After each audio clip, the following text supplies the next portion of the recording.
আল্লাহ হচ্ছেন নিরাকার এবং আল্লাহ সর্বত্র বিরাজমান, অর্থাৎ আল্লাহ নিরাকার এবং সর্বত্র বিরাজমান। তো আপনারা জানলে অবাক হবেন, এই আকিদা এটা এসেছে সম্পূর্ণ হিন্দুদের থেকে।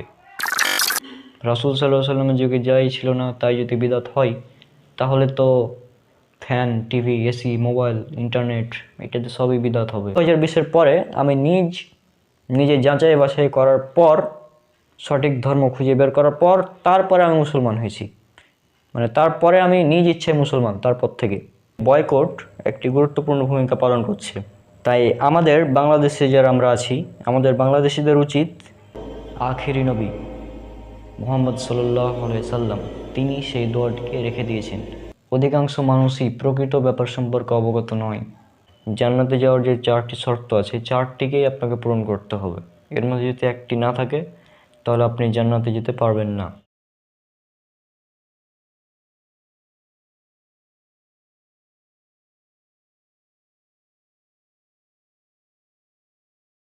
যেটা করেছে আমরা সেটাই করব। আমার বাপ দাদা মূর্তি পূজা করেছে, আমরা মূর্তি পূজা করব। অর্থাৎ আমরা আমাদের পিতৃপুরুষদের অনুসরণ করব, যেমন এটা উল্লেখ করা হয়েছে সূরা বাকারা সূরা নম্বর 2 আয়াত নম্বর 177।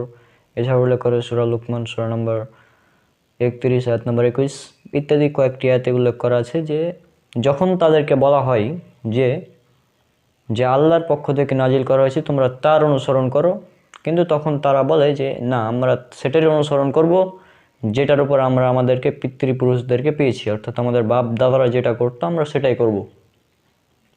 এইটি উত্তরটা তাদের পক্ষ থেকে পাওয়া যায়। যদি দেখেন সূরা রুম সূরা নম্বর 30 আয়াত নম্বর 30, এই আয়াতে আল্লাহ সুবহানাহু ওয়া তাআলা বলছেন তোমরা আল্লাহর দেওয়া ফিতরত বা প্রকৃতির অনুসরণ করো, যেই প্রকৃতিতে মানুষকে আল্লাহ সুবহানাহু ওয়া তাআলা সৃষ্টি করেছেন। অর্থাৎ তোমরা ইসলামের অনুসরণ করো যে ইসলামের উপর মানুষকে আল্লাহ সৃষ্টি করেছেন। তাহলে আশা করি বিষয়টা বুঝলেন যে আল্লাহ সুবহানাহু ওয়া তাআলা মানুষকে মুসলমান হিসাবে পাঠায়, কিন্তু পরবর্তীতে তার বাবা বা মা, দাদা, তারপর তার আত্মীয় স্বজন তারা তাকে অমুসলিম বানায়। আপনাকে যদি আমি এখন প্রশ্ন করি যে আপনি হিন্দু কেন, আপনি খ্রিস্টান কেন, আপনি ইহুদি কেন, আপনি মুসলমান কেন, এইভাবে যদি আপনাকে প্রশ্ন করি, তাহলে আপনি বলবেন কি জানেন? আপনি বলবেন আমার বাবা মুসলমান সেজন্য আমি মুসলমান, আমার বাবা হিন্দু সেজন্য আমি হিন্দু, আমার 14 গোষ্ঠী 14 পূর্বপুরুষ আগে হিন্দু ছিল এই জন্য আমি হিন্দু, ঠিক আছে, আমার পূর্বপুরুষ ছিল খ্রিস্টান সেজন্য আমি খ্রিস্টান, আমার পূর্বপুরুষ ছিল ইহুদি সেজন্য আমি ইহুদি, আমার পূর্বপুরুষ ছিল মুসলমান সেজন্য আমিও মুসলমান, তাই না? অর্থাৎ বিষয়টা এরকমই যে আপনার বাবা দাদা যেটা ছিল আপনি সেটাই করছেন। মানে আপনার নিজের কোনো মনে হয় বিবেক জ্ঞান বুদ্ধি নাই, যা করছেন যা পুরো দেখে আসছেন সেটাই করবেন আপনি। কিন্তু আল্লাহ যে আপনাকে, আপনার সৃষ্টিকর্তা যে আপনাকে একটা আপনার বিবেক দিয়েছে, আপনাকে একটা মস্তিষ্ক দিয়েছে, সেই মস্তিষ্কটা যদি খাটিয়ে আপনি দেখতেন যে কোন ধর্মটা সঠিক, তাহলে আপনি যাচাই বাছাই করে সে ধর্মটাই আপনি গ্রহণ করতেন। বাবা দাদা যেটা করে এসেছে সেটা করতেন না। আপনি একজন মুসলিম, কেন মুসলিম? কারণ আপনার বাবা দাদা পূর্বপুরুষ এরা মুসলিম ছিল এই জন্য। আপনি একজন হিন্দু, কেন হিন্দু? কারণ আপনার বাবা দাদা পূর্বপুরুষ তারাও হিন্দু ছিল। আপনি একজন খ্রিস্টান কেন? কারণ আপনার বাবা দাদা এরা খ্রিস্টান ছিল, তাই তো? অর্থাৎ আপনার বাবা দাদা এটা ছিল, আপনার 14 পুরুষ এটা ছিল, পূর্বপুরুষেরা এটা ছিল, সেই জন্য আপনি সে ধর্ম অনুসরণ করছেন। কিন্তু আপনার সৃষ্টিকর্তা যে আপনাকে একটা মস্তিষ্ক দিয়েছেন, সেই মস্তিষ্ক দিয়ে আপনি চিন্তা করেন না, আপনি যাচাই বাছাই করেন না যে কোন ধর্মটা আসলে সঠিক। আল্লাহ সুবহানাহু ওয়া তাআলা বলছেন সূরা মুলক সূরা নম্বর 67 আয়াত নম্বর 2, ইয়াতে বলছেন আমি সৃষ্টি করেছি মৃত্যু এবং জীবন তোমাদেরকে পরীক্ষা করার জন্য যে কে তোমাদের মধ্যে কর্মে উত্তম। সুতরাং আল্লাহ পরীক্ষা করছেন, আপনি সঠিকটা খুঁজে বের করছেন কিনা এটা আল্লাহ আপনাকে পরীক্ষা করছেন। আর আপনি এই পরীক্ষা তখনই পাস করবেন যখন আপনি সঠিক ধর্মটা বেছে সঠিকটা গ্রহণ করবেন, তার আগে আপনি এই পরীক্ষায় ফেল। মনে করেন একটা উদাহরণ দিই এবার, একটা শিশু ছোট বাচ্চা যদি চুরি করে, কোনো কিছু চুরি করলো ধরেন, তখন যদি তাকে জিজ্ঞেস করা হয় তুমি চুরি করছো কেন, সে যদি বলে যে আমার বাবা এটা শিখিয়েছে সেজন্য আমি চুরি করছি, তাহলে সেটা মেনে নেওয়া যায়, সমস্যা নাই। কারণ সে ছোট বাচ্চা, তার সেরকম বিবেক বুদ্ধি নাই। এরপরে সে ছেলেটাই যখন আবার বড় হলো, বয়স 20-21-22 হলো, তখন যদি সে চুরি করে, আজ যখন পুলিশ বা কেউ তাকে যদি জিজ্ঞেস করে যে তুমি চুরি করলা কেন, তারপর যদি সে বলে যে আমি চুরি করছি এই জন্য যে আমার বাবা আমাকে চুরি করা শিখিয়েছে, তাহলে বিষয়টা কি মেনে নেওয়া যাবে? বিষয়টা একদম মেনে নেওয়া যাবে না। কারণ সে একজন প্রাপ্তবয়স্ক মানুষ, তার একটা জ্ঞান আছে, বিবেক বুদ্ধি আছে, সে তার বিবেক বুদ্ধি দিয়ে এটা যাচাই করতে পারতো যে চুরি করাটা হচ্ছে খারাপ। কিন্তু সে যদি তার বাবা শিখিয়েছে এই জন্য আমি চুরি করছি এটা নিয়ে পড়ে থাকে, তাহলে কিন্তু সে মানে ধরা খেয়ে যাবে একদম। এরপর যদি আরও একটা উদাহরণ দিই, যেমন মনে করেন আপনার বাবা দাদা বা আপনাকে বললো যে সূর্য পৃথিবীর চারিদিকে ঘুরে, সূর্য পৃথিবীর চারিদিকে ঘুরে, অর্থাৎ সূর্যটা ঘুরে পৃথিবীর চারিদিকে, এটা যদি আপনার বাবা দাদা আপনাকে বলে থাকে, বাপ দাদা বলে থাকে এভাবে, এবং আপনি যদি ভবিষ্যতে সেটাই করেন, আপনি পরীক্ষাতে প্রশ্ন এসেছে, আপনি প্রশ্নের উত্তর যদি লেখেন যে হ্যাঁ সূর্য পৃথিবীর চারিদিকে ঘুরে, তাহলে কি উত্তরটা সঠিক হবে? উত্তরটা ভুল হবে। কারণ বর্তমানে আমরা জানি যে পৃথিবী সূর্যের চারিদিকে ঘুরে। কিন্তু আপনি যদি আপনার বাপ দাদা যেটা করে এসেছে, যেটা মেনে এসেছে, সেটাই যদি করেন, তাহলে কিন্তু এটা একদম হাস্যকর হবে। অর্থাৎ আপনার একটা জ্ঞান আছে, আপনাকে আপনার জ্ঞান কাজে লাগাতে হবে। কিয়ামতের দিন আপনাকে প্রশ্ন করা হবে আপনাকে নিয়ে, আপনার বাবা কী করেছিল, দাদা কী করেছিল সেটা নিয়ে না, আপনি সঠিকটা করছেন কিনা এটা নিয়ে আপনাকে প্রশ্ন করা হবে। আর ধর্মের ব্যাপারে যদি বলি, সত্য ধর্ম কোনটা? সত্য ধর্ম আপনি নিজেই খুঁজে বের করুন। সত্য ধর্ম আপনাকে খুঁজে বের করতে হবে। আপনি একজন অমুসলিম পরিবারে জন্মগ্রহণ করেছেন, এটাই আপনার জন্য পরীক্ষা। আপনি অমুসলিম পরিবারে জন্মগ্রহণ করেছেন, এটাই আপনার জন্য পরীক্ষা। আপনাকে সত্য ধর্মটা খুঁজে বের করতে হবে। সত্য ধর্মটা আপনাকে খুঁজে বের করতে হবে। আপনার কাছে যদি কেউ ইসলামের দাওয়াত নিয়ে নাও যায়, তারপরেও আপনাকে সত্য ধর্মটা খুঁজে বের করতে হবে। এখন অনেকেই বলবেন, আমার কথা বলবেন, আমার যে আপনি মুসলমানের পরিবারের সন্তান, সেই জন্য আপনি ইসলাম ধর্ম প্রচার করছেন। আপনি যদি হিন্দু বা মুসলিম অন্য কোনো হতেন, তাহলে আপনি সেটা করতেন, তাই না? আমাকে এটা বলতেন 2020 পর্যন্ত আমি মুসলমান ছিলাম এই জন্য যে আমার বাবা দাদা আমার ফ্যামিলি মুসলমান, সেজন্য আমি মুসলমান ছিলাম 2020 পর্যন্ত। কিন্তু 2020-এর পরে আমি নিজে যাচাই বাছাই করার পর, সঠিক ধর্ম খুঁজে বের করার পর, তারপরে আমি মুসলমান হয়েছি। মানে তারপরে আমি নিজ ইচ্ছায় মুসলমান, তারপর থেকে। কারণ 2020-এর পর থেকে আমি জানতে পেরেছি ইসলামই একমাত্র সত্য ধর্ম। তার আগে মুসলমান ছিলাম কারণ আমার বাবা মুসলমান, দাদা মুসলমান, ফ্যামিলি মুসলমান, এই জন্য। কিন্তু তারপরে আমি মুসলমান এই জন্য যে ইসলাম হচ্ছে একমাত্র পৃথিবীর বুকে সত্য ধর্ম। ইসলাম একমাত্র সত্য ধর্ম। আর যে ব্যক্তি ইসলাম ছাড়া অন্য কোনো দিন মেনে চলবে বা অন্য কোনো জীবন ব্যবস্থা চাইবে, কিয়ামতের দিন আল্লাহ সুবহানাহু ওয়া তাআলা তার কাছ থেকে সেটা গ্রহণ করবেন না। আল্লাহ সুবহানাহু ওয়া তাআলা শুধুমাত্র একটাই ধর্ম গ্রহণ করবেন, সেটা হচ্ছে ইসলাম। সুতরাং আপনি যদি ইসলামকে মেনে চলেন, তাহলে আপনি পরকালে নাজাত পেয়ে যাবেন, জান্নাত পেয়ে যাবেন। কিন্তু যদি আপনি ইসলামকে না মানেন, তাহলে আপনি জান্নাত থেকে জান্নাতে প্রবেশ করতে পারবেন না। আপনাকে জান্নাতে যেতে হলে অবশ্যই ইসলামকে মেনে চলতে হবে। আর যে প্রশ্নটা নিয়ে বলছিলাম, সেটা হচ্ছে যে তারা যে বলছে যে অমুসলিম পরিবারে জন্মগ্রহণ করালো কেন আল্লাহ? আল্লাহ সুবহানাহু ওয়া তাআলা এখানে, যদি আল্লাহ সুবহানাহু ওয়া তাআলা যদি শুধু মুসলিমদেরকেই সন্তান দান করতেন, তাহলে বিষয়টা অবিচার হয়ে যেত না? কিন্তু আল্লাহ সুবহানাহু ওয়া তাআলা বলেছেন তিনি কারোর উপর জুলুম করেন না, অবিচার করেন না, বিন্দু পরিমাণ অবিচার করেন না। সেটা বলা হচ্ছে সূরা কাফ, সূরা নম্বর 50, আয়াত নম্বর 29-এ। এই আয়াতটা দেখলে আপনারা দেখতে পাবেন আল্লাহ সুবহানাহু ওয়া তাআলা বলছেন তিনি কারো ওপর অবিচার করবেন না। এখন আপনি অমুসলিম পরিবারে জন্মগ্রহণ করেছেন কারণ আপনার বাবা মা চেয়েছেন যে আপনি দুনিয়াতে আসবেন, সেজন্য আল্লাহ সুবহানাহু ওয়া তাআলা আপনাকে পাঠাচ্ছেন অমুসলিম পরিবারে। কিন্তু অমুসলিম পরিবারে পাঠাচ্ছেন এই জন্য যে আপনাকে অমুসলিম হয়েই থেকে যেতে হবে, ব্যাপারটা কিন্তু এরকম না।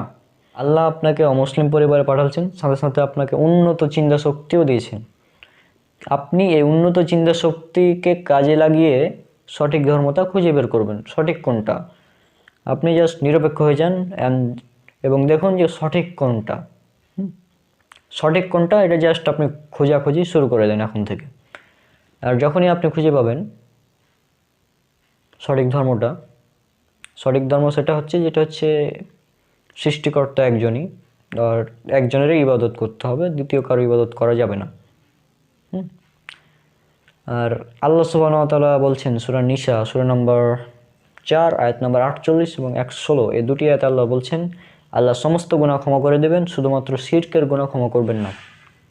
অর্থাৎ আপনি যদি শিরক করা অবস্থায় মারা যান, অর্থাৎ মূর্তি পূজা করা অবস্থায় মারা যান, তাহলে আপনি চিরস্থায়ী জাহান্নামী হয়ে যাবেন, আপনাকে কেউ জাহান্নাম থেকে বের করতে পারবে না, আল্লাহ সুবহানাহু ওয়া তাআলা আপনাকে ক্ষমা করবেন না। কিন্তু এখন যদি আপনি বের হয়ে আসেন এটা থেকে, আপনি যদি সঠিক ধর্মটা গ্রহণ করেন, ইসলাম ধর্ম যদি আপনি গ্রহণ করেন, তাহলে আপনার পূর্বের সমস্ত গুনাহ আল্লাহ ক্ষমা করে দেবেন এবং আপনি হয়ে যাবেন মুসলিম।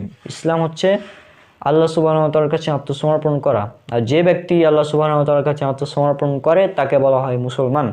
এখন আপনি জাস্ট এটা চিন্তা করবেন যে আপনি একজন মানুষ, আপনাকে আপনার সৃষ্টিকর্তা পাঠিয়েছেন, আপনাকে এখন সঠিকটা বের করতে হবে।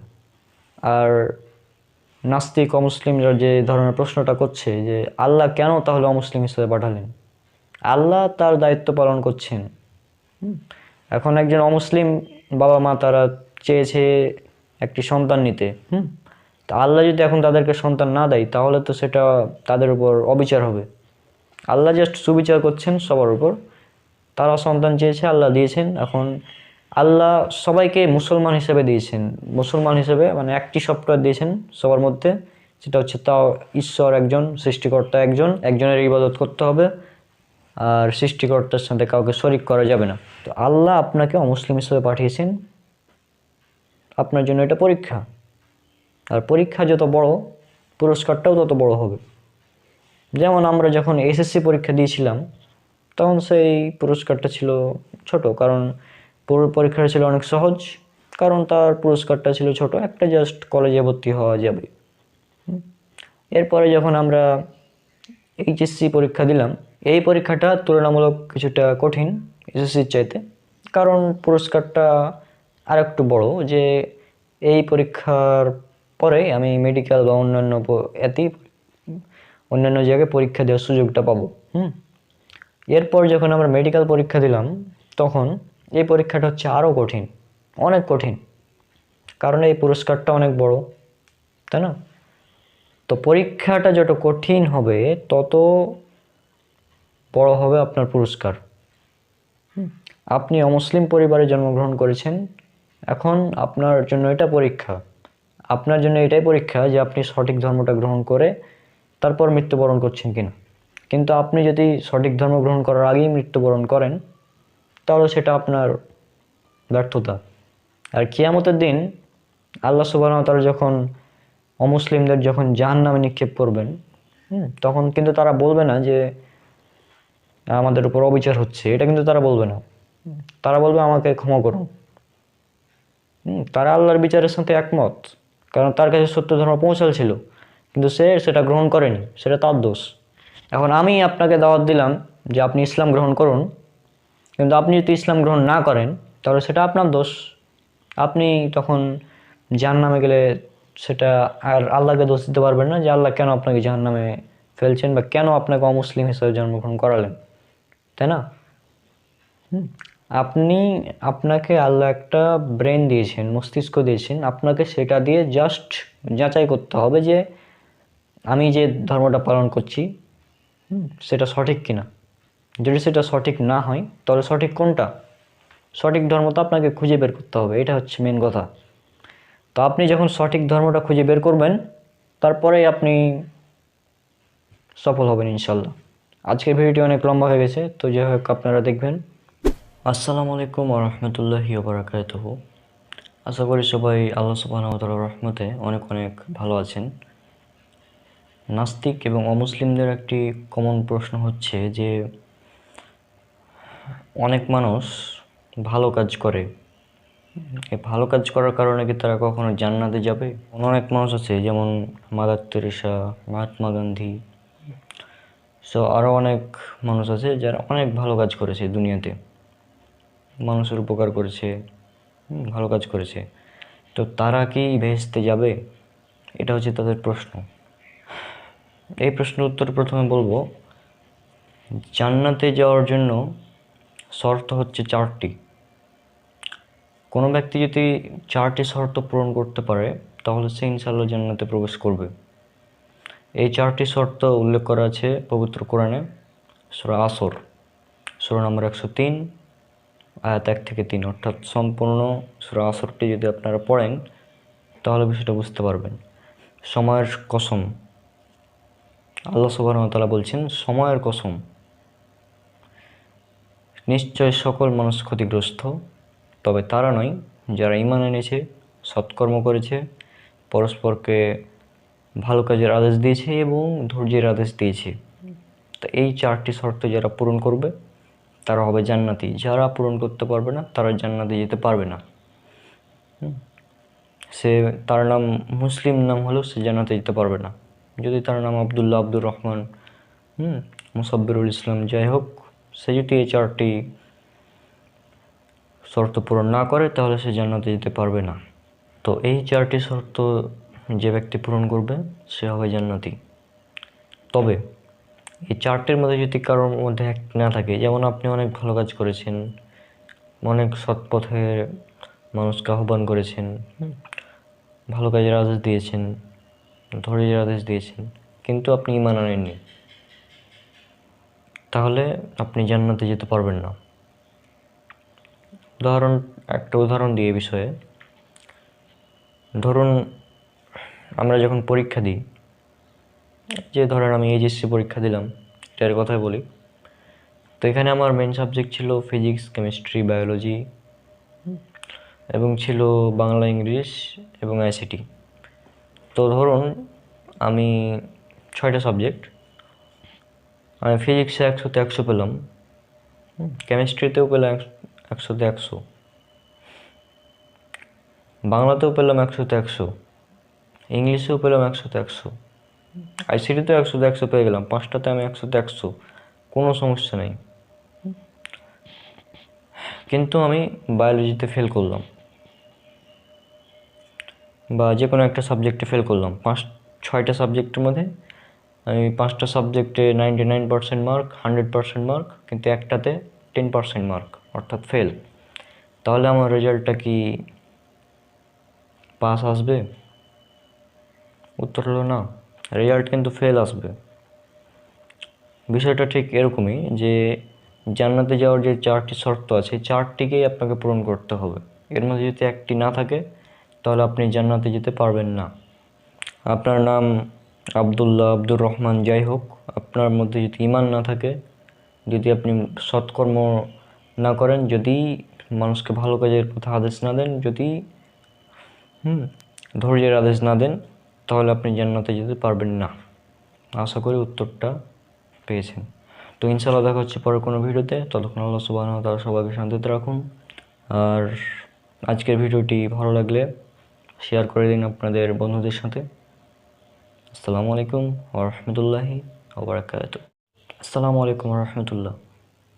আমরা সকলেই জানি যে ভারত আমাদের রাসূল সাল্লাল্লাহু আলাইহি সাল্লামকে নিয়ে কটূক্তি করেছে এবং আমরা কিভাবে এর প্রতিবাদ করতে পারি এই নিয়ে আজকে আমরা 3জন আলোচনা করব। তো চলুন আলোচনাটি শুরু করা যাক। আসসালামু আলাইকুম রাহমাতুল্লাহি ওয়া বারাকাতুহু। রাসূল সাল্লাল্লাহু আলাইহি সাল্লামকে গালি দেওয়া বিষয়টা আসলে নতুন না। আমাদের দেশের নাস্তিক, কাফের, মুরতাদ তারা সবাই রাসূল সাল্লাল্লাহু আলাইহি সাল্লামকে বিভিন্ন সময় বিভিন্নভাবে গালি দেয়। শুধু আমাদের দেশের না, বিশ্বের প্রতিটা দেশের মানুষই যারা কাফের রয়েছে, যারা মুরতাদ রয়েছে, যারা বেদিন বদ্দিন রয়েছে, তারা প্রায় সবাই রাসূল সাল্লাল্লাহু আলাইহি সাল্লামকে বিভিন্ন সময় কটূক্তি করে রাসূল সাল্লাল্লাহু আলাইহি সাল্লামকে নিয়ে, এবং একই সাথে তারা বিভিন্নভাবে রাসূল সাল্লাল্লাহু আলাইহি সাল্লামের নামে অপপ্রচার করে থাকে। আর সবথেকে বড় কথা হচ্ছে, যারা রাসূল সাল্লাল্লাহু আলাইহি সাল্লামকে গালি দেয় তাদের এই পৃথিবীতে বেঁচে থাকার কোনো অধিকার থাকে না, তারা পৃথিবীতে বেঁচে থাকার অধিকারটা হারায়। যদি আমাদের দেশে যারা রাসূল সাল্লাল্লাহু আলাইহি সাল্লামকে গালি দেয় তাদের বিচার হয় না, বরং যারা তার প্রতিবাদে কিছু করে তাদেরই বিচার হয়। এজন্য আমাদের পার্সোনাল দৃষ্টিকোণ থেকে অনেক কিছু করার আছে। তার ভিতর সর্বোত্তম এই মুহূর্তে সবথেকে ভালো হয় বয়কট করা। বয়কট মানে সব কিছুই বয়কট করা, যেমন ইন্ডিয়ার মিডিয়া থেকে শুরু করে পণ্য সব কিছুই বয়কট করা। এরকম না যে আমি বয়কটের মিছিল দিয়ে পরে যে ঘরে বসে আবার RRR সিনেমা কিংবা KGF সিনেমা কিংবা বিভিন্ন যে পুষ্পা টুষ্পা কী রয়েছে এইসব সিনেমায় মজে গেলাম, এমনটা না। তাদের মিডিয়া থেকে শুরু করে, তাদের ইউটিউব চ্যানেল, ফেসবুক পেজ থেকে শুরু করে, তাদের মেইন স্ট্রিম মিডিয়া থেকে শুরু করে সব কিছু, ইভেন এভরিথিং বয়কট করতে হবে। এবং যতভাবে সম্ভব, অর্থনৈতিক চাপ হোক, সেটা রাজনৈতিক চাপ হোক, যেভাবে হোক, তাদেরকে চাপ দিয়ে এটা বোঝানো যে রাসূল সাল্লাল্লাহু আলাইহি সাল্লামের কটূক্তির বিচার যদি না হয় তাহলে আমাদের এই কার্যক্রম অব্যাহত থাকবে। ইন্ডিয়ান যে কোম্পানির পণ্যগুলো বাংলাদেশে আসে তার শর্ট লিস্টগুলো আমরা ডেসক্রিপশনে দিয়ে দেওয়ার চেষ্টা করব, আপনারা সেগুলো দেখবেন, পড়ে মিলিয়ে ওইগুলো বয়কট করার চেষ্টা করবেন ইনশাআল্লাহ। কিছুদিন আগে ভারত আমাদের প্রিয় নবী সাল্লাল্লাহু আলাইহি ওয়াসাল্লাম এবং আম্মাজান আয়েশা রাদিয়াল্লাহু আনহাকে নিয়ে বাজে মন্তব্য করলো। এইটা নতুন কোনো বিষয় না।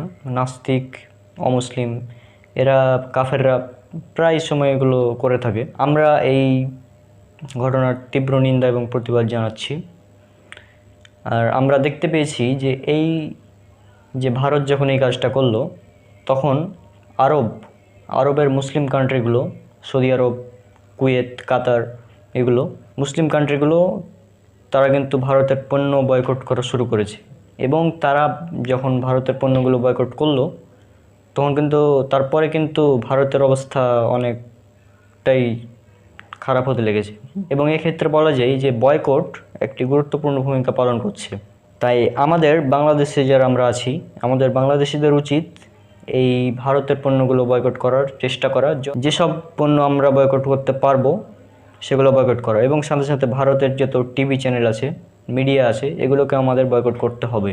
এবং সাথে সাথে আমরা আরও একটা কাজ করতে পারি, সেটা হচ্ছে যে নাস্তিক এবং অমুসলিমরা যেসব দাবি ঝুঁকছে আমাদের ইসলামের বিরুদ্ধে, সেগুলোর দাবিকে খণ্ডন করে মানুষের সামনে প্রচার করা।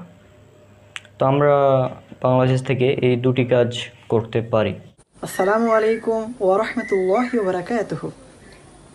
আমরা সকলে জানি আমাদের নবীকে নিয়ে কটূক্তি করা হয়েছে, আর আমাদের নবী তো আমাদের প্রাণীর থেকে অধিক প্রিয়। কেউ যদি আল্লাহ রসুলকে নিয়ে কটূক্তি করে তাহলে কখনোই কোনো মুসলিমকে মেনে নিতে পারে না।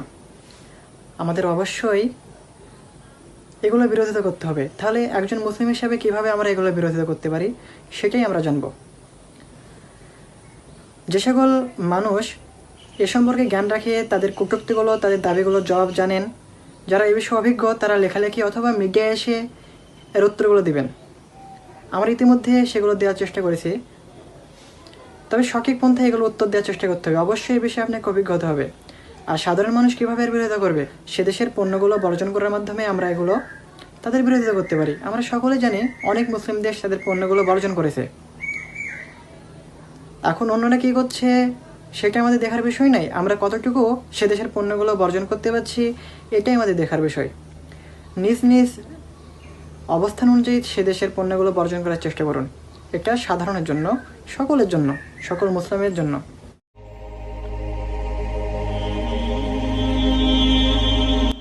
কি করে রাসূল সাল্লাল্লাহু আলাইহি সাল্লামকে ভালো না বেঁচে থাকতে পারি? যখন পৃথিবীর সকল নবীকে একটি করে দোয়া দেওয়া হলো আর আল্লাহ অঙ্গীকার করলেন এই একটি দোয়া সকল নবীর ক্ষেত্রে কবুল করা হবে। পৃথিবীর সকল নবী তাদের সেই দোয়াটি তাদের পৃথিবীতে নিজস্ব কাজে লাগিয়ে ফেলেছেন। একমাত্র আখেরি নবী মুহাম্মদ সাল্লাল্লাহু আলাইহি সাল্লাম তিনি সেই দোয়াটিকে রেখে দিয়েছেন, যাতে সেই দোয়ার বদলতে তিনি তার সকল উম্মতের জন্য আল্লাহর কাছে সুপারিশ করতে পারেন। আল্লাহ রাসূল সাল্লাল্লাহু আলাইহি সাল্লামের জীবনে অনেক কষ্টকর মুহূর্ত গিয়েছে। তার চাচা আবু তালেব তিনি ইসলাম গ্রহণ করেননি। রাসূল সাল্লাল্লাহু আলাইহি সাল্লাম দিন নাই রাত নাই তার চাচাকে ইসলামের দাওয়াত দিয়েছেন, কিন্তু তার চাচা আবু তালেব জেনেও বুঝেও ইসলাম গ্রহণ করেনি।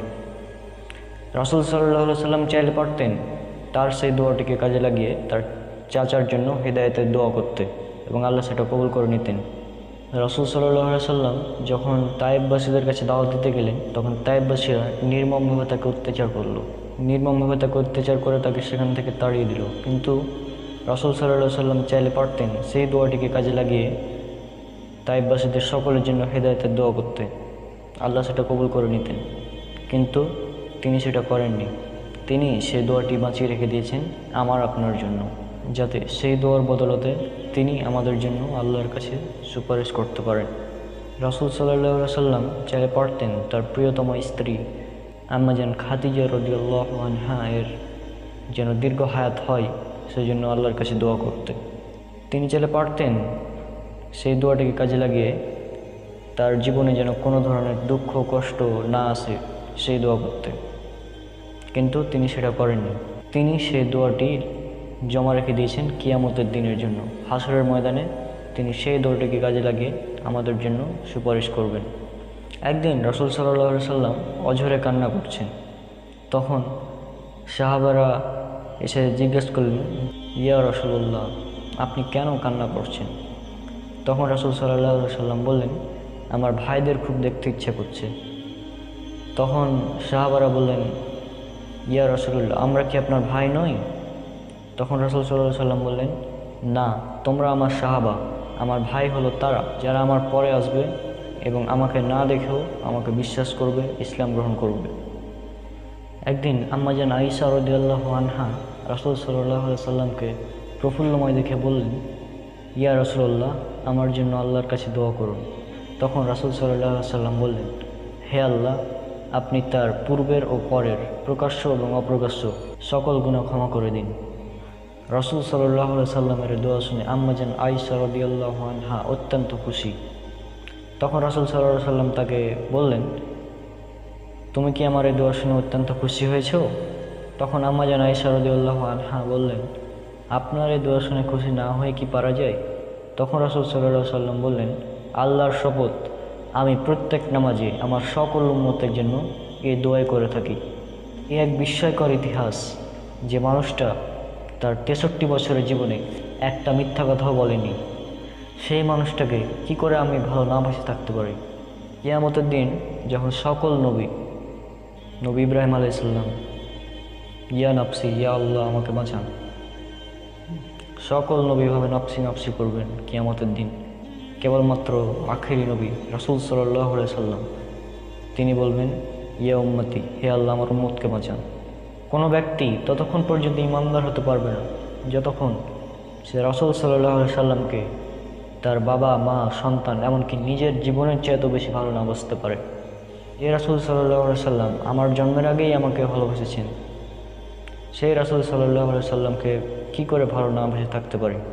প্রাণের চেয়ে তো বেশি ভালোবাসি আমার প্রিয় রাসূল সাল্লাল্লাহু আলাইহি ওয়াসাল্লামকে।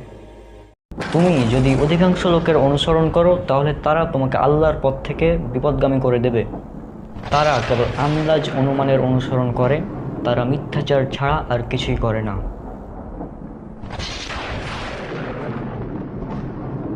আসসালামু আলাইকুম ওয়া রাহমাতুল্লাহ। আশা করি আল্লাহ সুবহানাহু ওয়া তাআলার রহমতে আপনারা সবাই অনেক অনেক ভালো আছেন। আমরা যখন বলি যে এই কাজটা হচ্ছে বিদআত বা এই কাজটা হারাম, তারপর এই কাজটা কোরআন হাদিসের কথা উল্লেখ নেই, যেমন ধরেন মিলাদ পড়া, তারপর চল্লিশা করা, মৃত্যুবার্ষিকী পালন করা, জন্মদিন পালন করা, তারপর নামাজের পর সম্মিলিতভাবে মোনাজাত করা, এগুলা কোরআন হাদিস দ্বারা প্রমাণিত নয়, সুতরাং এগুলো বিদআত। তখন কিছু মানুষ বলে, আরে অধিকাংশ মানুষ করছে, এতগুলো মানুষ করছে, এরা কি সবাই ভুল, তাহলে তুমি একে সঠিক, এভাবে বলে। তো আজকে আমাদের দেখতে হবে এই অধিকাংশ, অনেক মানুষ, বেশিরভাগ মানুষ সম্পর্কে আল্লাহ সুবহানাহু ওয়া তাআলা কী বলছেন। অধিকাংশ সম্পর্কে প্রায় 50টির অধিক আয়াত উল্লেখ হয়েছে, যেখানে বলা হয়েছে অধিকাংশ মূর্খ, অধিকাংশ অজ্ঞ, অধিকাংশ জানে না, অধিকাংশ সত্যকে অপছন্দ করে, ইত্যাদি কথা। তো চলুন আজকে আমরা সেই সব তথ্যগুলো, সেসব আয়াতগুলো রেফারেন্স সহ জেনে নিই। আল্লাহ বলছেন পবিত্র কোরআনে সূরা আনাম সূরা নম্বর 6 আয়াত নম্বর 111, বলছেন অধিকাংশই অজ্ঞ। এরপর বলছেন সূরা মাইদা সূরা নম্বর 5 আয়াত নম্বর 103, অধিকাংশই নির্বোধ। এরপর আরও উল্লেখ করা আছে সূরা ইউসুফ সূরা নম্বর 12 আয়াত নম্বর 68, অধিকাংশ মানুষই প্রকৃত ব্যাপার সম্পর্কে অবগত নয়। এরপর উল্লেখ আছে সূরা আনাম সূরা নম্বর 6 আয়াত নম্বর 37, অধিকাংশ লোকে অবগত নয়। এছাড়া উল্লেখ করা আছে আরও সূরা আরাফ সূরা নম্বর 7 আয়াত নম্বর 131, অধিকাংশই জানে না। এরপর উল্লেখ করা আছে সূরা ইউসুফ সূরা নম্বর 12 আয়াত নম্বর 103, তুমি যতই প্রবল আকাঙ্ক্ষা দিয়ে চেষ্টা করো না কেন, অধিকাংশ লোকই ঈমান আনবে না। এরপর উল্লেখ আছে সূরা বাকারা সূরা নম্বর 2 আয়াত 99 এবং 100, আমি তোমার নিকট স্পষ্ট আয়াত নাজিল করেছি, ফাসিকরা ছাড়া কেউ তা অস্বীকার করে না, বরং তাদের অধিকাংশই বিশ্বাস করে না। এছাড়াও আরও উল্লেখ করা আছে সূরা যুখরুফ সূরা নম্বর 43 আয়াত নম্বর 78, এখানে বলা হচ্ছে, আমি তো তোমাদের নিকট সত্য নিয়ে এসেছিলাম, কিন্তু তোমাদের অধিকাংশই ছিল সত্য অপছন্দকারী। এছাড়াও উল্লেখ করা আছে সূরা আরাফ সূরা নম্বর 7 আয়াত নম্বর 102। এই আয়াতে উল্লেখ করা হচ্ছে, অধিকাংশকে আমি প্রতিশ্রুতি পালনকারী পাইনি, বরং অধিকাংশই ফাসিক। এছাড়াও আরও একটি আয়াত, যে আয়াত দ্বারা বোঝা যায় যে অধিকাংশ মানুষকে যদি আপনি অনুসরণ করেন আপনি পথভ্রষ্ট হয়ে যাবেন। এই আয়াতটি উল্লেখ করা হচ্ছে সূরা আনাম সূরা নম্বর 6 আয়াত নম্বর 116। এই আয়াতে আল্লাহ সুবহানাহু ওয়া তাআলা বলছেন, তুমি যদি অধিকাংশ লোকের অনুসরণ করো তাহলে তারা তোমাকে আল্লাহর পথ থেকে বিপদগামী করে দেবে। তারা কেবল আন্দাজ অনুমানের অনুসরণ করে, তারা মিথ্যাচার ছাড়া আর কিছুই করে না। এছাড়া উল্লেখ করা হচ্ছে সূরা ইউসুফ সূরা নম্বর 12 আয়াত নম্বর 106। এতে আল্লাহ সুবহানাহু ওয়া তাআলা বলছেন, অনেক মানুষ আল্লাহর প্রতি বিশ্বাস স্থাপন করে কিন্তু সাথে সাথে শিরকও করে, যার বাস্তব প্রমাণ আমরা আমাদের দেশের দিকে তাকালেই পাই।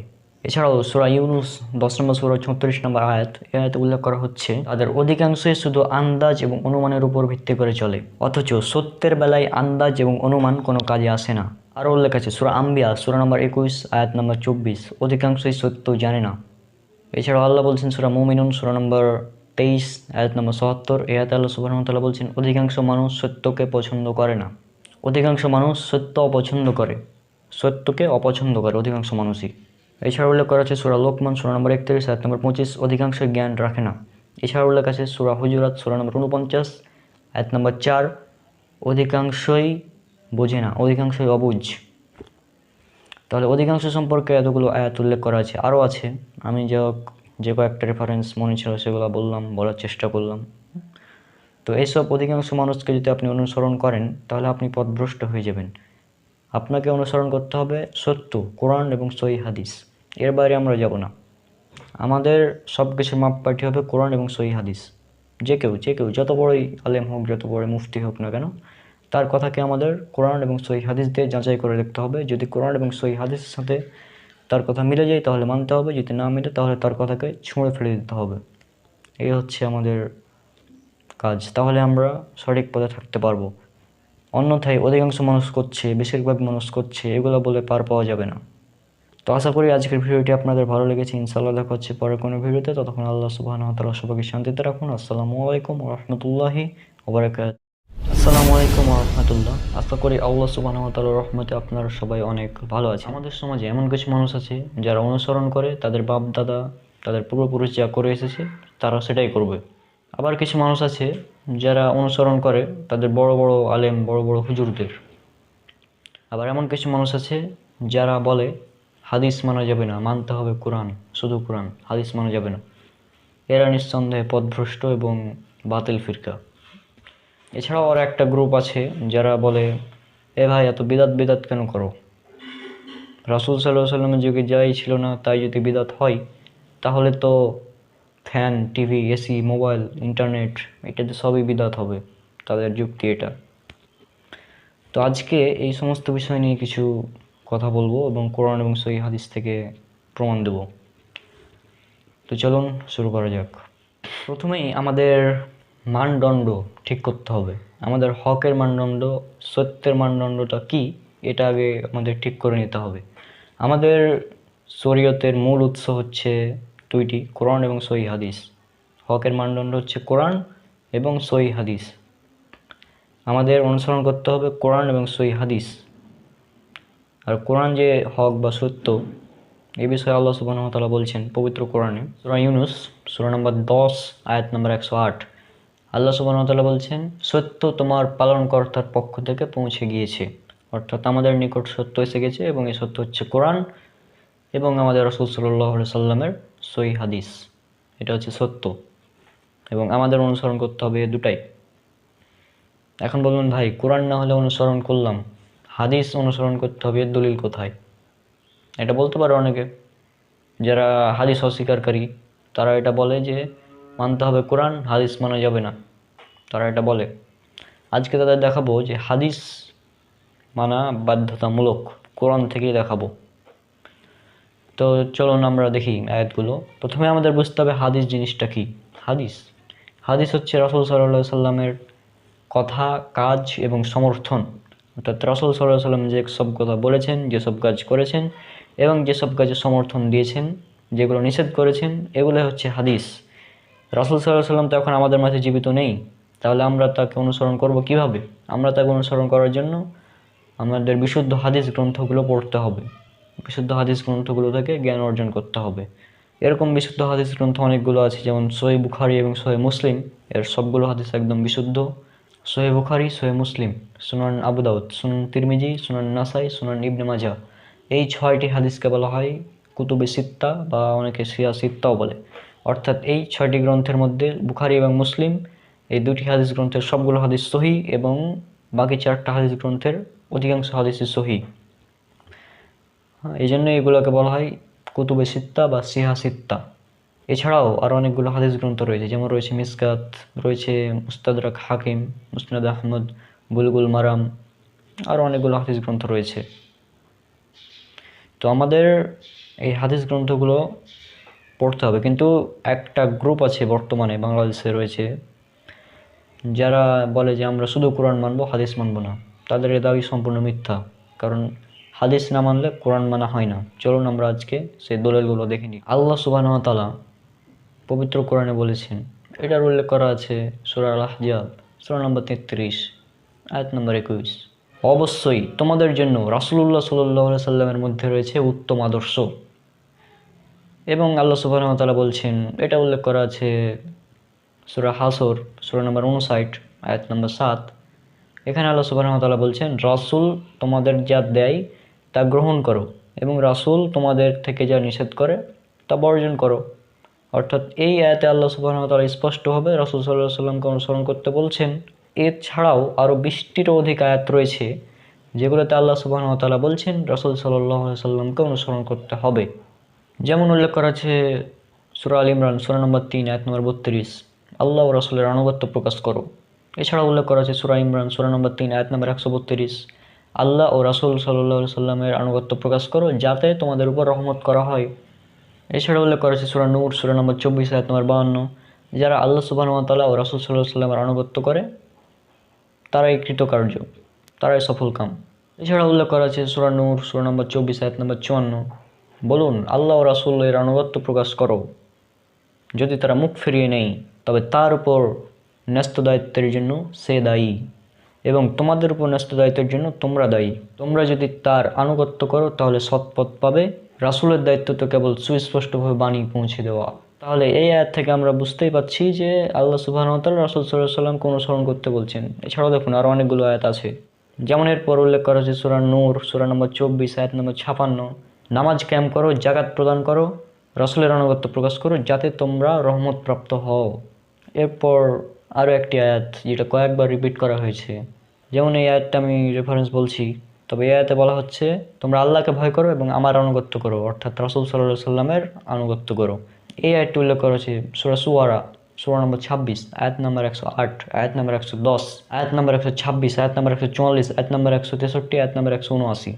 এই কয়েকটি আয়াতে উল্লেখ করা হচ্ছে আল্লাহকে ভয় করো এবং রাসূলের আনুগত্য করো। এরপর উল্লেখ করা আছে সূরা আহজাব সূরা নম্বর 33 আয়াত নম্বর 71, যে কেউ আল্লাহ ও রাসূলের আনুগত্য করবে সে অবশ্যই মহাসাফল্য অর্জন করবে।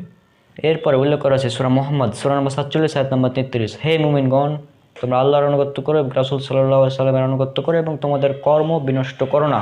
এরপর উল্লেখ করা আছে সূরা ফাত সূরা নম্বর 48 আয়াত নম্বর 10, যারা আপনার কাছে আনুগত্য শপথ করে তারা তো আল্লাহরই কাছে আনুগত্য শপথ করলো। এরপর উল্লেখ করা আছে সূরা হুজুরাত সূরা নম্বর 49 আয়াত নম্বর 14, এখানে বলা হচ্ছে যদি তোমরা আল্লাহ ও রাসূল সাল্লাল্লাহু আলাইহি সাল্লামের আনুগত্য প্রকাশ করো তাহলে তোমাদের কর্ম বিন্দুমাত্র নিষ্ফল হবে না। এরপর উল্লেখ করা আছে সূরা মুজাদালা সূরা নম্বর 58 আয়াত নম্বর 13, তোমরা নামাজ কায়েম করো, যাকাত প্রদান করো এবং আল্লাহ ও রাসূলের আনুগত্য প্রকাশ করো, আল্লাহ খবর রাখেন যা তোমরা করো। এরপর উল্লেখ করা আছে সূরা তাগাবুন সূরা নম্বর 64 আয়াত নম্বর 12, তোমরা আল্লাহর আনুগত্য করো এবং রাসূলের আনুগত্য করো। এরপর উল্লেখ করা আছে সূরা নূহ সূরা নম্বর 71 আয়াত নম্বর 3, তোমরা আল্লাহর ইবাদত করো, তাকে ভয় করো এবং আমার অনুসরণ করো। এরপর উল্লেখ করা আছে সূরা আহজাব সূরা নম্বর 33 আয়াত নম্বর 33, নামাজ কায়েম করবে, যাকাত প্রদান করবে, আল্লাহ ও তার রাসূলের আনুগত্য প্রকাশ করবে।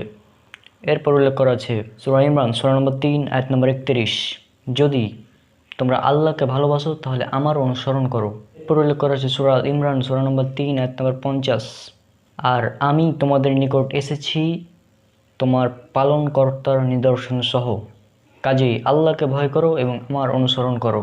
এরপর উল্লেখ করা আছে সূরা আরাফ সূরা নম্বর 7 আয়াত নম্বর 158, সুতরাং তোমরা সবাই বিশ্বাস স্থাপন করো আল্লাহর প্রতি, তার প্রেরিত উম্মি নবীর প্রতি এবং তার সমস্ত কালামের প্রতি। তার অনুসরণ করো যাতে তোমরা সরল পথ প্রাপ্ত হও। এরপর উল্লেখ করা আছে সূরা তহা সূরা নম্বর 20 আয়াত নম্বর 90।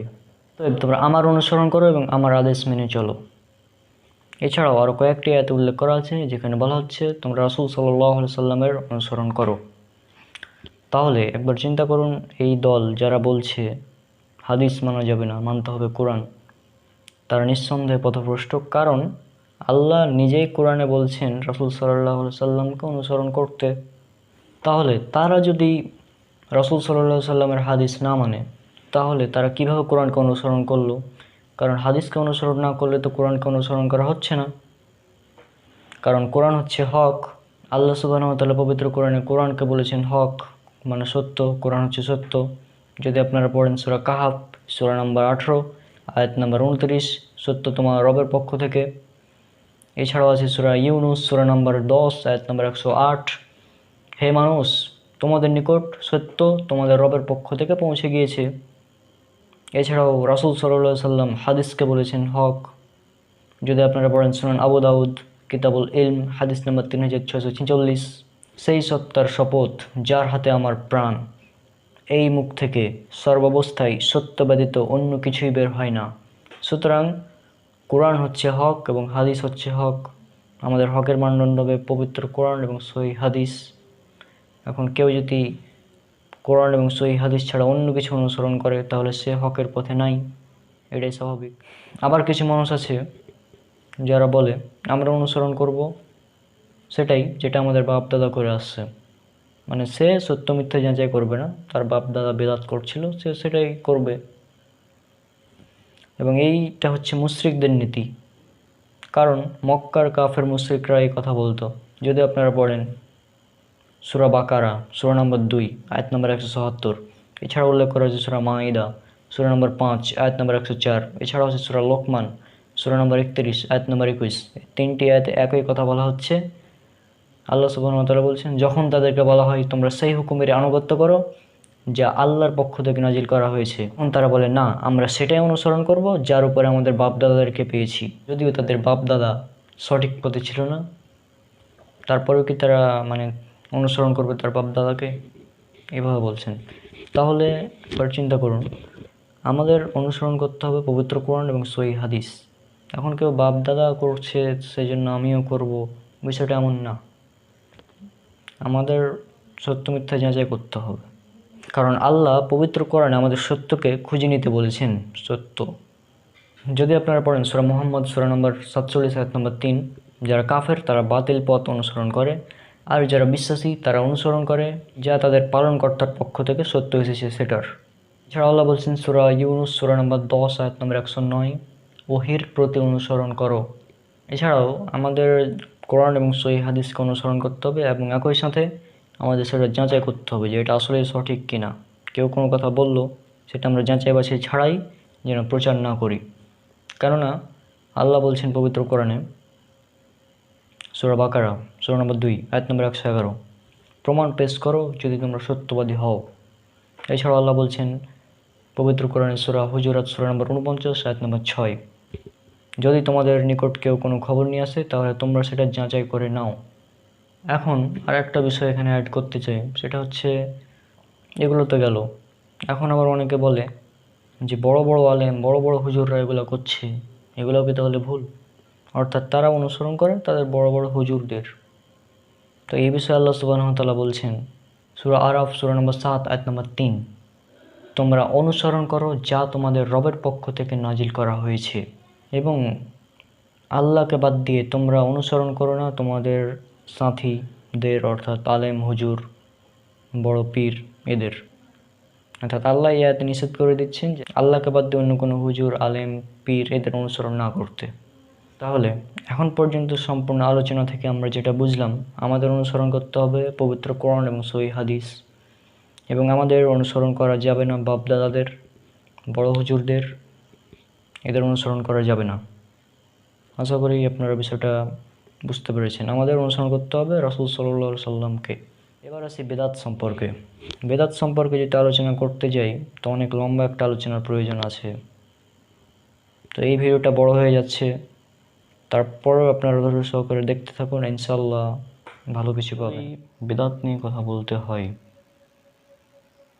তাহলে এটা এর আগেও বলেছি কয়েকটা ভিডিওতে, যে বেদাত হচ্ছে সে সমস্ত আমল, যে সমস্ত আমল রাসূল সাল্লাল্লাহু আলাইহি সাল্লাম এবং সাহাবাগণ থেকে প্রমাণিত নয়, সেগুলো হচ্ছে বেদাত। যেমন একটা হাদিস, এটার উল্লেখ করা আছে সহিহুল বুখারী হাদিস নম্বর ৭২৭৭ এবং সহিহ বুখারীর ইসলামিক ফাউন্ডেশন ৬৭৮১।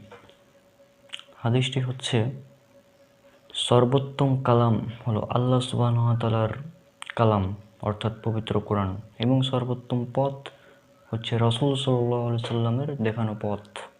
আর সবচেয়ে নিকৃষ্ট বিষয় হলো নব আবিষ্কৃত বেদাত সমূহ। আর এই বেদাত, যারা বেদাত করবে তারা হাউজে কাউসারের পানি কিয়ামতের দিন পান করতে পারবে না। যদি আপনারা পড়েন সুনান নাসাই হাদিস নম্বর 904 এবং সুনান ইবনে মাজাহ হাদিস নম্বর 3057, রাসূল সাল্লাল্লাহু আলাইহি সাল্লাম বলছেন যে হাউজে কাউসারের যে পানি আমাদের দান করবেন তিনি, সেখানে পেয়ালা হচ্ছে তারকার সমান, কিন্তু অনেক উম্মত যাবে যাদেরকে বা সেখানে আটকে দেওয়া হবে এবং বলা হবে আপনি জানেন না তারা আপনার পরে কি নতুন আবিষ্কার করেছিল ধর্মের মধ্যে। তারপর রাসূল সাল্লাল্লাহু আলাইহি সাল্লাম বলবেন দূর হও, দূর হও। এই হচ্ছে কথা, যারা বিদআত করবে তারা হাউজে কাউসার পানি পান করতে পারবে না, এবং রাসূল সাল্লাল্লাহু আলাইহি সাল্লাম তাদেরকে ভাবে দূর হও, দূর হও বলবেন। অর্থাৎ বোঝা যাচ্ছে যে বিদআত কতটা নিকৃষ্ট এবং জঘন্য অপরাধ। আর এখন এক প্রকার মানুষ আছে যারা বলে থাকে যে রাসূল সাল্লাল্লাহু আলাইহি সাল্লামের যুগে যাই ছিল না তাই যদি বিদআত হয়, তাহলে mobile, internet, TV, fan, AC, মসজিদে মাইক লাগানো, মাইকে কথা বলা, মোবাইলে ভিডিও করা, এগুলো সবই তো বিদআত হবে তাহলে। তার যুক্তি কতটা সুন্দর দেখুন, যেহেতু রাসূল সাল্লাল্লাহু আলাইহি সাল্লামের যুগে যা ছিল না তাই বিদআত, তাহলে সব কিছুই বিদআত। তাদের এই যুক্তিটা একদম হাস্যকর। রাসূল সাল্লাল্লাহু আলাইহি সাল্লামের একটি হাদিস আমাদের এই বিষয়টা স্পষ্ট করে দেয় যে দুনিয়ার জীবনে নতুন কোনো আবিষ্কার এগুলো বিদআত নয়। যেমন রাসূল সাল্লাল্লাহু আলাইহি সাল্লাম বলেছেন, সহিহ মুসলিম ইসলামিক ফাউন্ডেশন খণ্ড নম্বর 5 হাদিস নম্বর 5916, তোমাদের দুনিয়ার জীবনের ক্ষেত্রে তোমরাই বেশি অবগত। অর্থাৎ দুনিয়ার জীবনের ক্ষেত্রে রাসূল সাল্লাল্লাহু আলাইহি সাল্লাম আমাদের বলেছেন যে দুনিয়ার জীবনের ক্ষেত্রে তোমরাই বেশি অবগত, মানে বেশি জানো। তবে দিনের ব্যাপারে আমাদের ততটুকুই গ্রহণ করতে হবে যতটুকু রাসূল সাল্লাল্লাহু আলাইহি সাল্লাম আমাদের দিয়েছেন। কেননা এর আগের হাদিস সহিহ মুসলিম ইসলামিক ফাউন্ডেশন খণ্ড নম্বর 5 হাদিস নম্বর 5915, সেখানে রাসূল সাল্লাল্লাহু আলাইহি সাল্লাম বলছেন, দিন সম্পর্কে আমি যখন তোমাদের কোনো আদেশ দেই তখন তোমরা সেটা পালন করবে, আর যখন কোনো পার্থিব দুনিয়ার জীবনের কথা আমি আমার মতানুসারে বলি তখন তো কেবল আমি একজন মানুষ মাত্র। তাহলে এই হাদিস থেকে আমরা স্পষ্ট হয়ে যাচ্ছি যে দুনিয়ার জীবনের ক্ষেত্রে রাসূল সাল্লাল্লাহু আলাইহি সাল্লাম আমাদের অনুমতি দিয়েছেন নতুন আবিষ্কার করার। কিয়ামত পর্যন্ত নতুন নতুন আবিষ্কার হতেই থাকবে, এতে কোনো সমস্যা নেই। যেমন আরও একটি হাদিস, এটা উল্লেখ করা আছে সুনান ইবনে মাজাহর 14 নম্বর হাদিস, এছাড়া উল্লেখ করা আছে বুখারীর 2697 নম্বর হাদিস। আম্মা জান আয়েশা রাদিয়াল্লাহু আনহা থেকে বর্ণিত, রাসূল সাল্লাল্লাহু আলাইহি সাল্লাম বলেছেন, কেউ যদি এমন কিছুর উদ্ভাবন করে যা আমাদের দিনে নেই তা প্রত্যাখ্যাত। এছাড়াও রাসূল সাল্লাল্লাহু আলাইহি সাল্লাম বলেছেন, যে কেউ এমন কোনো আমল করলো যে ব্যাপারে আমাদের কোনো নির্দেশনা নেই তা বাতিল। সহিহ মুসলিম ইসলামিক ফাউন্ডেশন খণ্ড নম্বর 4 হাদিস নম্বর 4344। এছাড়াও রাসূল সাল্লাল্লাহু আলাইহি সাল্লাম বলেছেন, সাবধান ধর্মে প্রতিটি নব আবিষ্কার বিষয়সমূহের প্রতি, কেননা দিনের মধ্যে প্রতিটি নব আবিষ্কারই হলো বিদআত, আর প্রতিটি বিদআতই হলো ভ্রষ্টতা। সুনান আবু দাউদ হাদিস নম্বর 4607। সুতরাং আমরা বুঝতেই পারছি যে বিদআত হচ্ছে দিনের মধ্যে নতুন কিছু আবিষ্কার করা, তবে দুনিয়ার জন্য নতুন কোনো আবিষ্কার এগুলো বিদআত নয়। তাহলে আশা করি আজকের সম্পূর্ণ আলোচনা থেকে এটা বোঝা গেল যে আমাদের অনুসরণ করতে হবে কেবল পবিত্র কোরআন এবং সহিহ হাদিস, এবং আমাদের বেঁচে থাকতে হবে বিদআত থেকে, কেননা বিদআত হচ্ছে ভ্রষ্টতা এবং এর পরিণাম কিন্তু জাহান্নাম। আর বিদআত হলো সেই সমস্ত আমল যেগুলো রাসূল সাল্লাল্লাহু আলাইহি সাল্লাম থেকে প্রমাণিত নয়, সাহাবাগণ থেকে প্রমাণিত নয়, এই আমলগুলোকে বলা হয় বিদআত। আমলগুলো দেখতে অনেক ভালো লাগবে কিন্তু, যেমন সম্মিলিতভাবে মোনাজাত করে নামাজের পর, তাই না? দেখতে কত সুন্দর লাগে, কিন্তু এটা বেদাত। এরপর আরও অসংখ্য বেদাত আমাদের সমাজে রয়েছে। যে সমস্ত মানুষ বলে যে বাপ দাদার অনুসরণ করতে হবে, সেটাও বাতিল। কারণ আল্লাহ বলছেন এটা হচ্ছে মুশরিকদের নীতি। কারণ মুশরিকদেরকে যখন রাসূল সাল্লাল্লাহু আলাইহি ওয়াসাল্লাম দাওয়াত দিতেন, তখন তারা বলতো আমরা আমাদের বাপ দাদাদেরই অনুসরণ করব। যদি আপনারা পড়েন সূরা বাকারা সূরা নম্বর 2 আয়াত নম্বর 177, সূরা মাইদা সূরা নম্বর 5 আয়াত নম্বর 104, সূরা লোকমান সূরা নম্বর 31 আয়াত নম্বর 21। সুতরাং তাদেরও অনুসরণ করা যাবে না। এছাড়াও বড় বড় আলেম হুজুর, এদেরও অনুসরণ করা যাবে না। কারণ আল্লাহ সুবহানাহু ওয়া তাআলা বলছেন পবিত্র কোরআনে সূরা আরাফ সূরা নম্বর 7 আয়াত নম্বর 3, তোমরা আল্লাহকে বাদ দিয়ে অনুসরণ করো না তোমাদের বড় বড় সাথীদের, অর্থাৎ আলেম হুজুর পীর, এদের উলিয়াদের অনুসরণ করো, এভাবেই বলা আছে। সুতরাং আমাদের অনুসরণ করতে হবে পবিত্র কোরআন এবং সহিহ হাদিস, যেটা আজকের পুরো ভিডিও থেকে এটা প্রমাণিত। আর আমাদের হকের মানদণ্ডই হচ্ছে পবিত্র কোরআন ও সহিহ হাদিস। এই বাদ দিয়ে যদি অন্য কেউ কিছু তালাশ করে, তাহলে তার কাছ থেকে সেটা গ্রহণ করা হবে না, সেটা বাতিল। সে যত বড়ই হুজুর হোক না কেন, তার কথা বাতিল কোরআন এবং সহিহ হাদিসের সাথে না মিললে। আর এখানে আমি আমার মানহাজ ক্লিয়ার করে দিতে যাচ্ছি, চলার পথ যেটা আমি অনুসরণ করেই জাস্ট পবিত্র কোরআন এবং সহিহ হাদিস। আর বড় বড় আলেম যারা রয়েছেন তাদের কথাগুলোকে আমি জাস্ট টেস্ট করে দেখি যে কোরআন সহিহ হাদিসের সাথে মিলছে কি না। যদি মিলে তাদের কথা মেনে নিই, আর যদি না মিলে তাদের কথাকে ছুঁড়ে ফেলে দেই। এটা হচ্ছে আমার মানহাজ, সে যত বড় আলেম হোক। আর এই গদিতেই থাকতে হবে, কারণ এই গদিতে যদি না থাকি তাহলে তো সমস্যা। যখনই আপনি কোনো আলেম বা শায়েখের দিকে ঝুঁকে পড়বেন, তখন আপনার মধ্যে থেকে সঠিক ধর্ম উঠে যাবে। কারণ তখন আপনার, যদি আপনি কোনো আলেমকে বেশি ভালোবেসে ফেলেন, তাহলে তার ভুলগুলো আপনার সঠিক মনে হবে। আর আমারও কথার মধ্যে, আমি যে আজ পর্যন্ত অনেকগুলো ভিডিও বানিয়েছি, আমারও কথার মধ্যে হয়তো কোনো ভুল থাকতে পারে।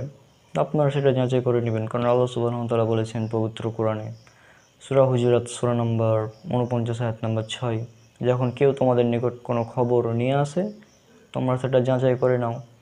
এবং এই জন্য আমি যেসব কথা বলি সেসব কথা রেফারেন্স দেই, কারণ আমার কথার মূল্য এখানে জিরো, কোনো কিছুই নেই। এই জন্য আমি বলি না, আমি বলেছি যে আল্লাহ বলেছেন পবিত্র কোরআনে, রাসূল সাল্লাল্লাহু আলাইহি সাল্লাম বলেছেন হাদিসে, এভাবে কথা বলছি।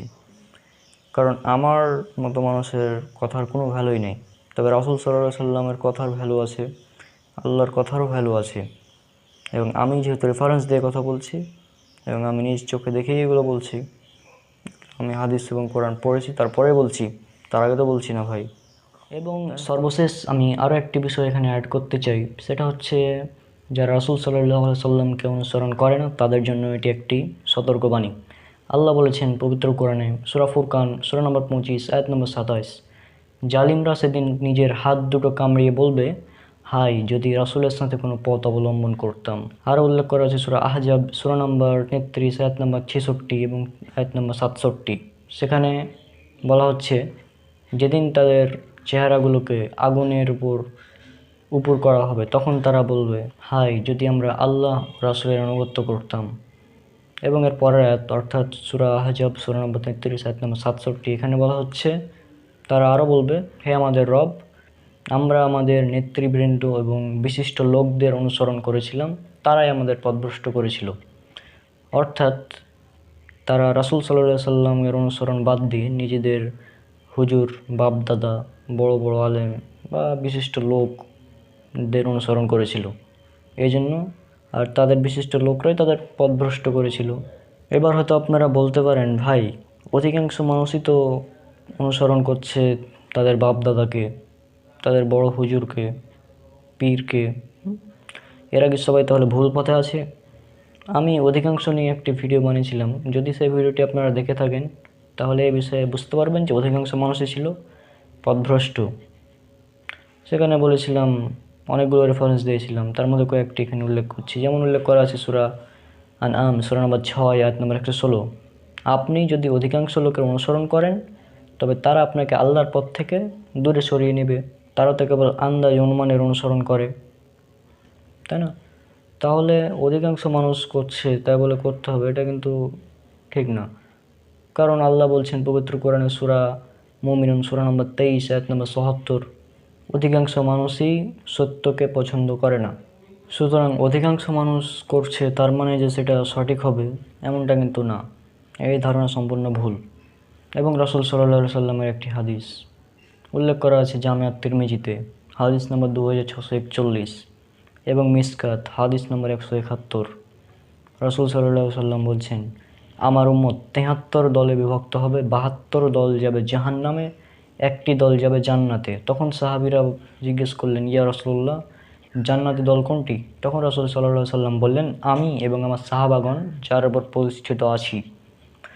অর্থাৎ যারা আল্লাহর কিতাব এবং রাসূল সাল্লাল্লাহু আলাইহি সাল্লামকে অনুসরণ করবে তারা হচ্ছে জান্নাতি দলের অন্তর্ভুক্ত। রাসূল সাল্লাল্লাহু আলাইহি সাল্লাম কিন্তু এখানে কোনো দলের নাম উল্লেখ করেননি, দলের বৈশিষ্ট্য উল্লেখ করেছেন। এবং আরও একটি হাদিস, এটা উল্লেখ করা আছে হাদিস সম্ভার হাদিস নম্বর 1500 এবং মুস্তাদরাক হাকিম হাদিস নম্বর 319। রাসূল সাল্লাল্লাহু আলাইহি সাল্লাম বলছেন, আমি তোমাদের নিকট দুইটি জিনিস রেখে যাচ্ছি, তোমরা যতদিন এটি আঁকড়ে ধরে রাখবে ততদিন পথভ্রষ্ট হবে না। তা হলো আল্লাহর কিতাব এবং আমার সুন্নাহ। এবং আরও একটি হাদিস, এইটা উল্লেখ করা আছে সুনান আবু দাউদ হাদিস নম্বর 4607। রাসূল সাল্লাল্লাহু আলাইহি সাল্লাম বলছেন, আমার মৃত্যুর পর যারা জীবিত থাকবে তোমরা অনেক মতভেদ দেখতে পাবে। তখন তোমরা আমার সুন্নাহ এবং আমার হেদায়েতপ্রাপ্ত খোলাফায়ে রাশিদিনের সুন্নাহ অনুসরণ করবে, তা দাঁত দিয়ে কামড়ে আঁকড়ে ধরবে। আর সাবধান দিনের মধ্যে নতুন আবিষ্কার থেকে, কেননা দিনের মধ্যে প্রত্যেক নতুন আবিষ্কারই হচ্ছে বেদাত, আর প্রত্যেক বেদাতই হচ্ছে ভ্রষ্টতা। তাহলে আপনারা বুঝতেই পারছেন যে আমাদের অনুসরণ করতে হবে আল্লাহর কিতাব অর্থাৎ পবিত্র কোরআন এবং রাসূল সাল্লাল্লাহু আলাইহি সাল্লামকে। অর্থাৎ রাসূল সাল্লাল্লাহু আলাইহি সাল্লামকে অনুসরণ করার জন্য আমাদের অনুসরণ করতে হবে সহিহ হাদিস, অর্থাৎ আমাদের পবিত্র কোরআন এবং সহিহ হাদিস অনুসরণ করতে হবে। আজকের সম্পূর্ণ আলোচনার মূল বিষয়ই হচ্ছে এটা, যে আমাদের অনুসরণ করতে হবে পবিত্র কোরআন এবং সহিহ হাদিস। বাপ দাদা করছে, অধিকাংশ মানুষ করছে, বড় বড় আলেম করছে, তাই বলে যে এটা সঠিক হবে এরকম না। আমাদের সঠিকের মানদণ্ড হচ্ছে পবিত্র কোরআন এবং সহিহ হাদিস। তো আজকের ভিডিও এখানেই শেষ করছি, ইনশাআল্লাহ দেখা হচ্ছে পরের কোনো ভিডিওতে। ততক্ষণ আল্লাহ সবাইকে শান্তিতে রাখুন। আসসালামু আলাইকুম ওয়া রাহমাতুল্লাহি ওয়া বারাকাতুহু।